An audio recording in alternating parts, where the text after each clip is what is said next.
Hola, soy Lilith. En esta ocasión te traigo una nueva historia. Espero que te guste y me regales un like y te invito a que me cuentes tus historias. Por más increíbles que sean, este mundo está lleno de seres y situaciones increíbles que muchas veces no contamos por pena. No te preocupes si tú lo deseas, podrían ser anónimas. Me despido y disfruta la narración. ¿Cuál fue el primer vampiro de la historia? Jure Grando Alilovi. El escritor esloveno Janez Bajgard Valvasor escribió a fines del siglo XV y sobre un vampiro ostrigoide de Istria llamado Jure Grando Alilovi, 1579 a 1656, al que se considera el primer vampiro moderno documentado. La profanación de tumbas. En algunos países de Europa del Este se desenterraba a las personas de las que se tenían sospechas y, en muchos de los casos, supuestamente se les encontraban restos de sangre en la boca. ¿Qué enfermedad produce el vampirismo? Se la ha descrito como anemia perniciosa. El enfermo no puede absorber correctamente la vitamina B grande 12 debido a carencias en la sangre o algún fallo renal. Conforme progresa la anemia se producen cambios en la tez, debilidad, entumecimiento en las piernas y en ocasiones, pérdida de control. Los vampiros recién nacidos, neófitos, muestran ojos rojos brillantes, independientemente de cuánto tiempo se aparten de la sangre, o su dieta. Una dieta que consta de sangre humana, eventualmente, les oscurecerá lo brillante quedándose con un color rojo borgoña. El vampiro más famoso es Drácula. Hola chicos, soy Lilith y con esta pequeña información nos damos una idea de lo que es un vampiro. 7 de septiembre de 1972. En la multitud de gente, la pequeña Rosario de 8 años se soltó de la mano de su mamá, quienes iban al trabajo de su progenitora, y se separaron por la gran cantidad de personas que se empujaban en el metro Tacubaya. Rosarito se sintió abrumada por la gran cantidad de personas que la rodeaba. Buscó como pudo el rostro de su madre entre la multitud, pero fue inútil. El pánico y la desesperación provocaron en ella un sentimiento, y abandonado en ese lugar tan grande, doña Rosario dio aviso a las autoridades, quienes se unieron a la búsqueda. También se publicó una nota en el periódico Capital en el cual se daba detalle de la desaparición de la pequeña, pero tristemente no fue hallada de inmediato. Se realizaron búsquedas exhaustivas dentro y fuera del metro Tacubaya de la menor. Mientras transcurrían las horas y los días, la niña comenzó a sentir demasiada hambre y sed, pero la oscuridad y el miedo la mantuvieron escondida en la oscuridad de los túneles. Sin saber qué hacer, rondó por el lugar y notó que había muchos roedores ahí que iban y venían, y observando aprendió dónde podía caminar libremente, sin correr peligro en la oscuridad de entrarse a los túneles. Entonces vio cómo cayó a las vías un vagabundo y sufrió graves heridas, además de lesionarse gravemente el tobillo, lo que provocó su muerte. Las ratas, al oler la sangre, se acercaron y comenzaron a morder el cuerpo herido del hombre. Al no poder soportar más el hambre y la sed, se acercó y desprendió el pie del sujeto de los roedores. Ya habían dejado casi separado del resto del cuerpo para poder comerlo y beber su sangre, pues la deshidratación y la falta de alimento provocaron que la pequeña cometiera estos actos inhumanos. Esto la ayudó para poder sobrevivir los días siguientes. A pesar de tener miedo, aprendió a moverse en este lugar. La pequeña no buscó ayuda de ninguna persona adulta, más bien se adaptó a permanecer en la oscuridad completamente aislada y en silencio. Esperaba que el último vagón terminara su recorrido para poder moverse libremente en los túneles. Los roedores eran su única compañía y ella había aprendido a sobrevivir gracias a ellos. Al pasar de los días, unos testigos que utilizaban el transporte declararon ante las autoridades haber visto a una niña pequeña que había atacado y asesinado a un hombre indigente en las inmediaciones del metro, pero para los investigadores era algo difícil de creer, pues ¿cómo era posible que una menor acabara con un hombre adulto?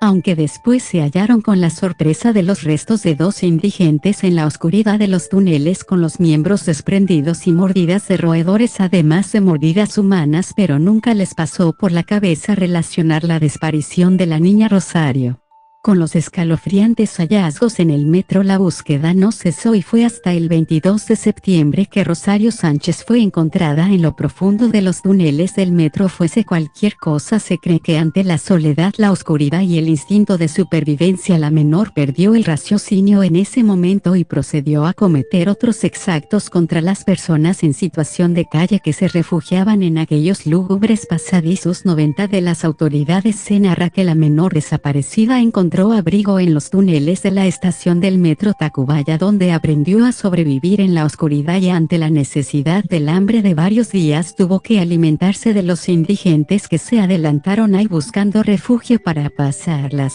noches. La primera víctima hallada por la policía presentaba mutilación y desprendimiento total del tobillo izquierdo. La menor declaró que quedó atrapada en el interior del metro y que después huyó de las personas que la habían separado, adentrándose en la oscuridad de aquellos pasadizos. Después de transcurrido el tiempo, vio un vagabundo caer a las vías provocándose graves heridas. El hombre había perdido la vida y las ratas se amontonaron a comer la carne y la sangre de su cuerpo, por lo que sin más remedio y para saciar su hambre terminó de arrancar el pie, que ya estaba escasamente unido al cuerpo pues los roedores ya lo habían mordido, y decidió comer y beber de su sangre pues estaba deshidratada. Después de conocer la escalofriante declaración de la menor, creyeron que probablemente estaba sufriendo de una enfermedad mental grave y que había actuado meramente por supervivencia. No se supo a ciencia cierta y realmente había asesinado a otras personas, pero debido a su corta edad la recluyeron en un hospital psiquiátrico donde pasó el resto de su vida acompañada de su madre, quien falleció en 1997. Durante su estadía no presentó ningún comportamiento violento, aunque se llegaron a presentar sospechas en su contra ante el asesinato de una de las enfermeras del hospital, pero al no haber pruebas el caso no fue resuelto. Rosario Sánchez Sierra falleció en su cama en el año 2010 y quedó atrás su escalofriante historia, que por muchos ha sido una simple leyenda, aunque quedará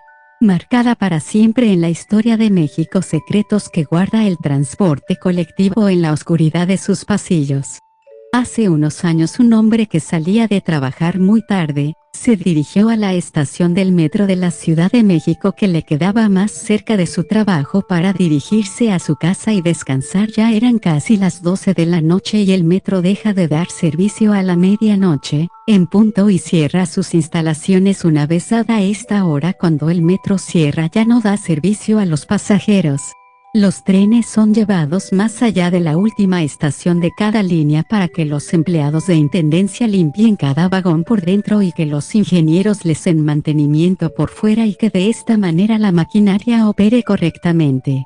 Al día siguiente, cuando el servicio reabra a las 5 de la mañana, como ha hecho desde el 4 de septiembre de 1969, todos los días, este hombre, cuando entró a la estación de la línea 7 del metro, se encontraba completamente vacía. No había nadie más que él en el andén. Es algo tétrico cuando te toca estar completamente solo en una estación del metro de la Ciudad de México. Al sujeto no le sorprendió, pues ya era casi la medianoche, lo que significaba que el servicio dejaría de funcionar en pocos minutos, y por lo mismo mucha gente ya no ingresa al metro a esas horas y optan por tomar un taxi o un camión.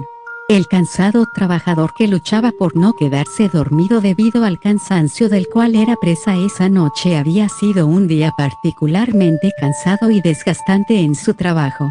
Cuando las llantas del metro chirriaron sobre los rieles metálicos y este se había detenido por completo, las puertas corredizas del vagón frente al hombre se abrieron.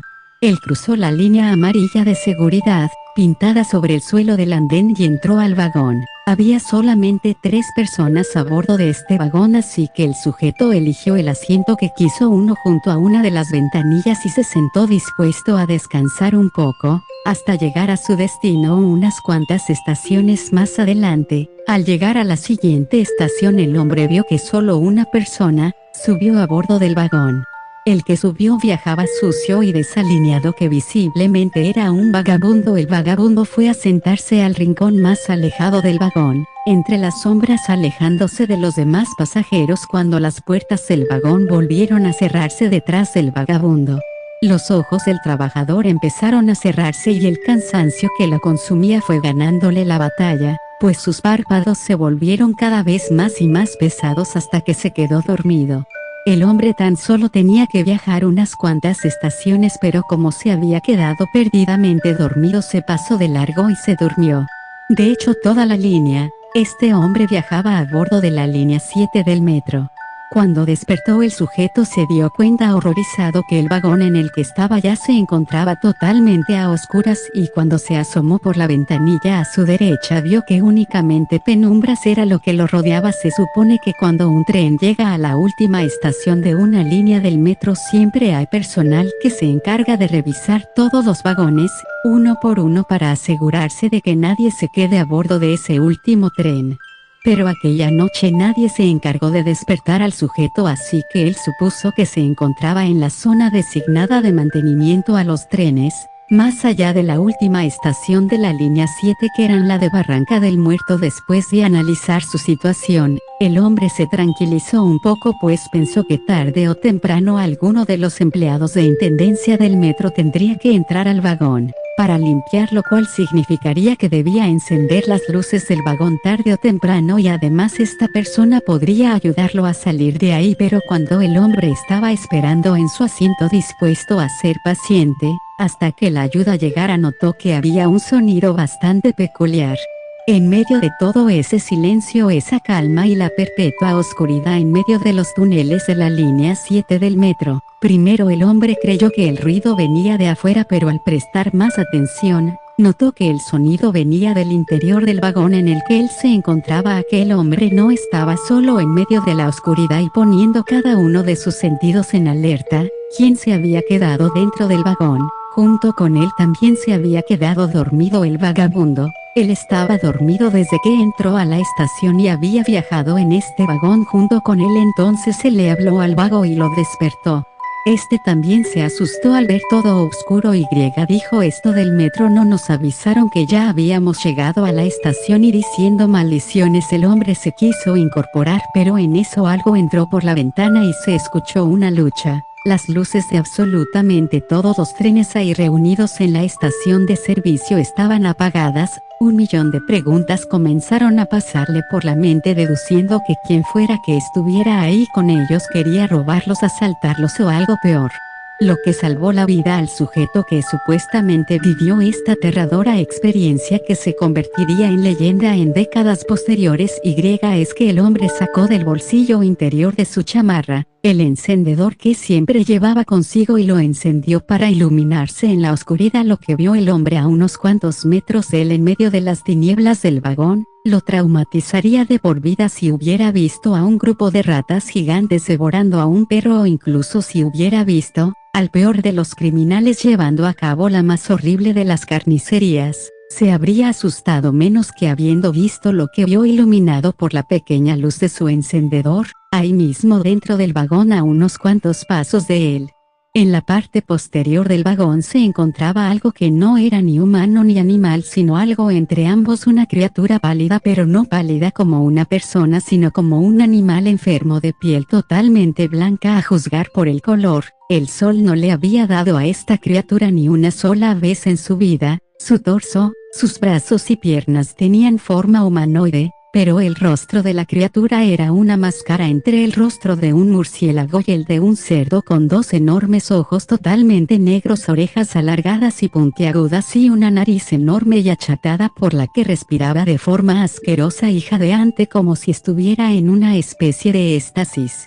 La criatura estaba encorvada y aún así era tan alta que chocaba contra el techo del vagón. Si se hubiera erguido mucho más alto, hubiera chocado con el techo del vagón del metro de la Ciudad de México, y como si el aspecto de la criatura no hubiera sido suficiente como para darle un paro cardíaco a aquel pobre hombre cuyo único delito había sido quedarse dormido esa noche, pudo notar que era el extraño sonido que se había hecho presente unos segundos antes ahí en el vagón. Sonaba como cuando uno chupa una fruta o cuando absorbe el líquido de una bolsa de plástico. Era un sonido de succión y es que aquel ser aberrante sujetaba entre sus enormes manos con garras como si se tratara de un muñeco al vagabundo que había subido al vagón una estación después que nuestro trabajador. La criatura tenía el hocico prensado como pitbull sobre el vagabundo que yacía inerte y su cabeza colgaba hacia atrás con los ojos completamente abiertos y secos. El hombre quedó paralizado de terror al ver esta escena, pues además de lo horrible y bizarro que era esta imagen que tenía enfrente, su mente no podía darle una explicación.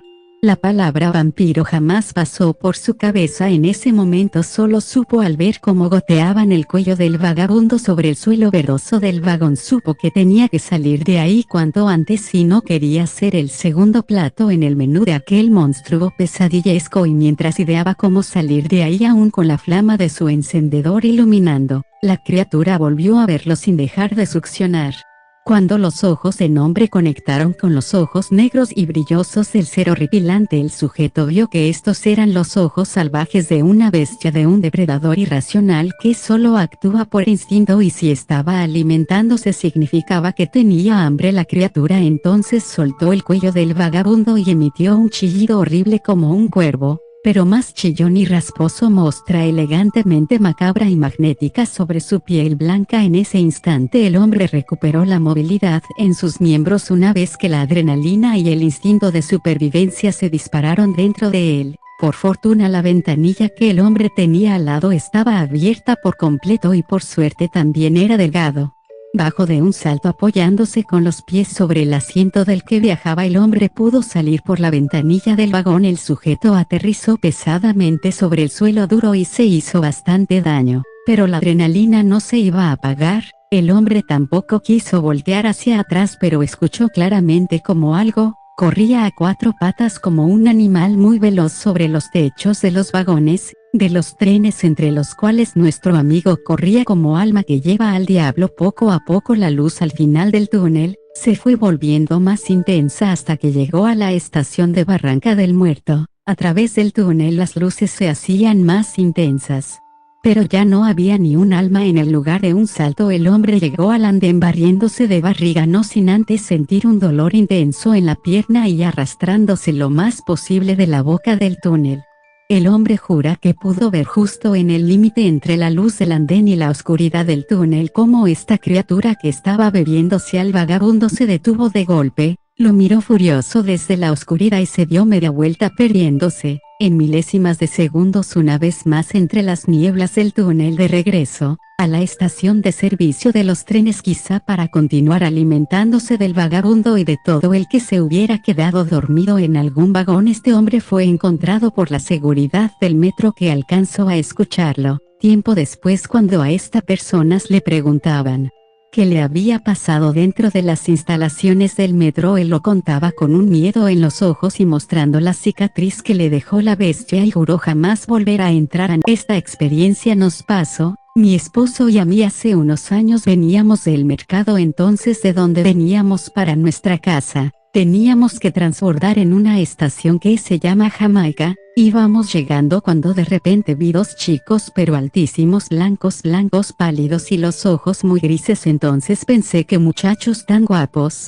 me gustaría tener unos yernos así, porque yo tengo dos hijas, pero ya les decían las Power Ranger, porque andaban con cada monstruo. No sé si el muchacho me leyó la mente o algo, porque directamente se volvió a verme a mí. Entonces el más joven, que era el que se había volteado, me miró así como medio raro, o sea, fue una mirada que a mí me dio miedo. Entonces yo me fui atrás de mi esposo y desde allí veía al muchacho que me seguía mirando. Entonces le dije a mi esposo: ay, dime que no estoy loca, ese muchacho nos queda vino muy feo. Entonces mi esposo se volteó, y al voltear mi esposo también volteó el muchacho mayor, y los dos nos quedaron mirando. Entonces ya se había tardado mucho el metro en llegar, pero la mirada de los muchachos era muy penetrante y como que nos incomodó, y le dije a mi esposo: vámonos un poquito más adelante. Pues os juro, me fui más adelante con mi esposo y esos muchachos no nos quitaban la vista de encima. Entonces de repente repente pensé, bueno, si nosotros hemos evolucionado, pienso yo que también los vampiros han evolucionado y ya pueden estar en el sol, porque estos muchachos traían su piel muy blanca, blanca, blanca, blanca, el cabello era rubio, bueno, yo lo vi rubio y otro lo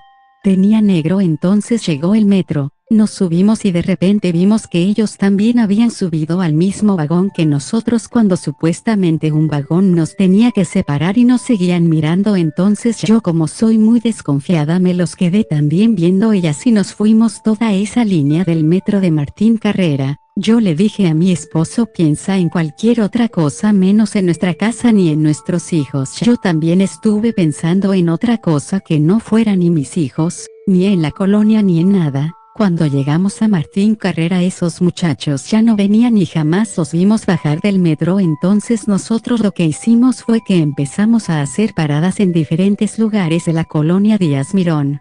Hasta invité a mi esposo unos taquitos de carnitas, le dije, sigue pensando en otras cosas que no sea nuestra familia ni donde vivimos, y luego nos pusimos a ver el mercadito que allí se pone los sábados. Ya cuando estábamos muy cansados de tanto caminar, le dije, vámonos por Eduardo Molina, pero nunca visualizamos nuestra casa, nunca visualizamos nuestra familia, por si estos muchachos nos venían leyendo la mente, porque se los juro no los vi cuando bajaron, fue un segundo que los dejé de ver cuando íbamos en el metro, y como sabrán ese metro es elevado, íbamos por arriba y nunca los vi que salieran ni nada que se le pareciera, y sé que no los soñé ni los imaginé, porque mi esposo también los vio. Esos chicos mínimo medían 2 metros de alto, por eso los veía muy bien en el metro, porque sus cabezas estaban arriba de las cabezas de los demás, cerca del techo del metro. Y de repente se me desaparecieron también. Mi esposo los buscó con la mirada, pero nunca los encontramos.